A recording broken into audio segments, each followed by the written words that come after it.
শুধুমাত্র শিক্ষাগত উদ্দেশ্যে এবং বিনিয়োগের সিদ্ধান্ত নেওয়ার আগে আপনার নিজের বিশ্লেষণ করা এবং একজন আর্থিক উপদেষ্টার সাথে পরামর্শ করা অত্যন্ত গুরুত্বপূর্ণ।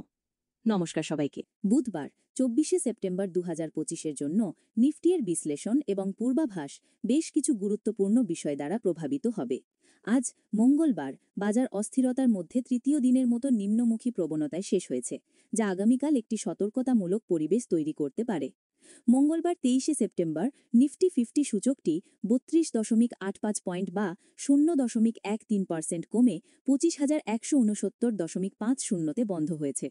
বাজার দিনের বেশিরভাগ সময়ই ওঠানামা করেছে এবং আইটি ও বেসরকারি ব্যাংকিং শেয়ারে বিক্রয় চাপের কারণে এটি নিম্নমুখী হয়েছে। মার্কিন H-1B ভিসার ফি বৃদ্ধির বিষয়ে উদ্বেগের কারণে বিদেশি বিনিয়োগকারীদের বহিঃপ্রবাহ এর একটি কারণ। তবে অটোমোবাইল এবং কিছু সরকারি ব্যাংকের শেয়ারের ভালো পারফরম্যান্স পতনকে কিছুটা আটকে দিয়েছে। নিফটি বর্তমানে এখন ২৫,২০০-২৫,২৫০-এর কাছাকাছি একটি রেসিস্টেন্সের সম্মুখীন হচ্ছে। এই স্তরটি অতিক্রম করলে এটি ২৫,৩০০ এবং তারও ওপরের দিকে যেতে পারে, যা একটি নতুন বুলিশ ট্রেন্ড যাওয়ার সম্ভাবনা আছে। নিফটির জন্য তাৎক্ষণিক সাপোর্ট জোনগুলি হল ২৫,১৫০ এবং ২৫,১০০।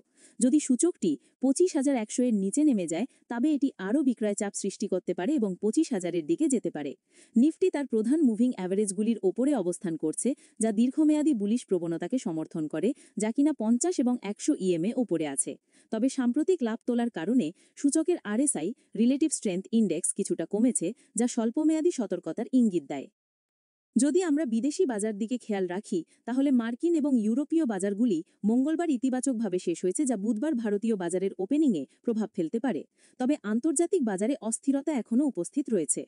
সোমবার বিদেশি প্রাতিষ্ঠানিক বিনিয়োগকারীরা এফআইআইস বাজারে ২,৯১০.৯৯ কোটি টাকার শেয়ার বিক্রি করেছেন। অন্যদিকে দেশীয় প্রাতিষ্ঠানিক বিনিয়োগকারীরা ডিআইআইস ২,৫৬৩.৩৩ কোটি টাকার শেয়ার কিনে বাজারকে সমর্থন দিয়েছেন। এই দুই পক্ষের কার্যকলাপ বাজারের গতিপথ নির্ধারণে গুরুত্বপূর্ণ ভূমিকা পালন করবে। আপনারা লক্ষ্য করি তাহলে অটোমোবাইল, মেটাল এবং কিছু আর্থিক খাত ভালো পারফর্ম করেছে। এই প্রবণতা অব্যাহত থাকলে তা বাজারকে সমর্থন দিতে পারে। সামগ্রিক বাজার মনোভাব সতর্কতামূলক হতে পারে।